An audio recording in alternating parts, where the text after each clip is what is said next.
اگر کوئی جماعت کے ساتھ نماز پڑھ رہا ہے امام کے پیچھے، کیا وہ سورہ فاتحہ پڑھے گا یا نہیں پڑھے گا؟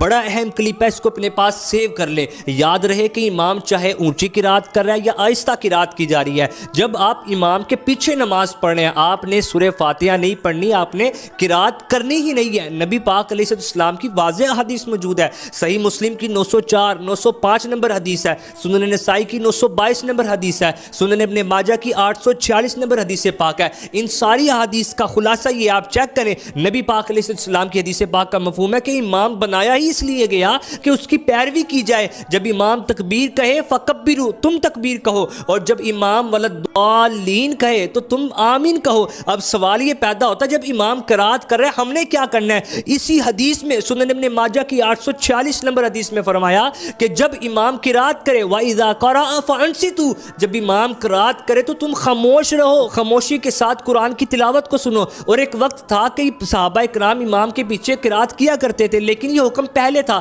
بعد میں منسوخ ہو گیا۔ قرآن پاک کی سورہ اعراف آیت نمبر 204 کہ جب قرآن پڑھا جائے تو تم خاموش رہو، خاموشی سے قرآن کی تلاوت سنو۔ ایک یہ دلیل ہے۔ پھر اگلی نبی پاک علیہ السلام کی جو حدیث پاک میں نے آپ کے سامنے بیان کی، اور پھر مولا علی رضی اللہ عنہ کا فرمان ہے کہ جو امام کے پیچھے قرات کرے وہ غلطی کر رہا ہے۔ جگہ کے تاجدار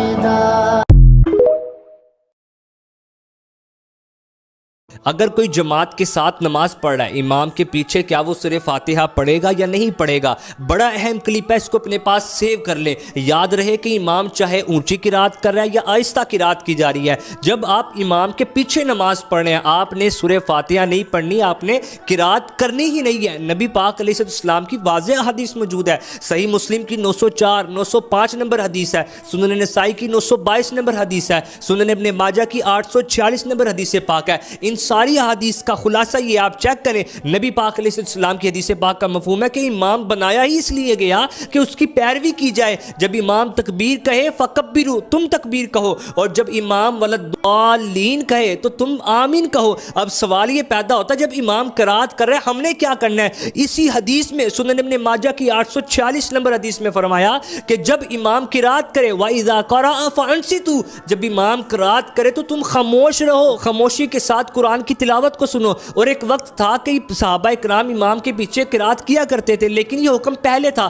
بعد میں منسوخ ہو گیا۔ قرآن پاک کی سورہ اعراف آیت نمبر 204 کہ جب قرآن پڑھا جائے تو تم خاموش رہو، خاموشی سے قرآن کی تلاوت سنو۔ ایک یہ دلیل ہے۔ پھر اگلی نبی پاک علیہ السلام کی جو حدیث پاک میں نے آپ کے سامنے بیان کی، اور پھر مولا علی رضی اللہ عنہ کا فرمان ہے کہ جو امام کے پیچھے قرات کرے وہ غلطی کر رہا ہے۔ جگہ کے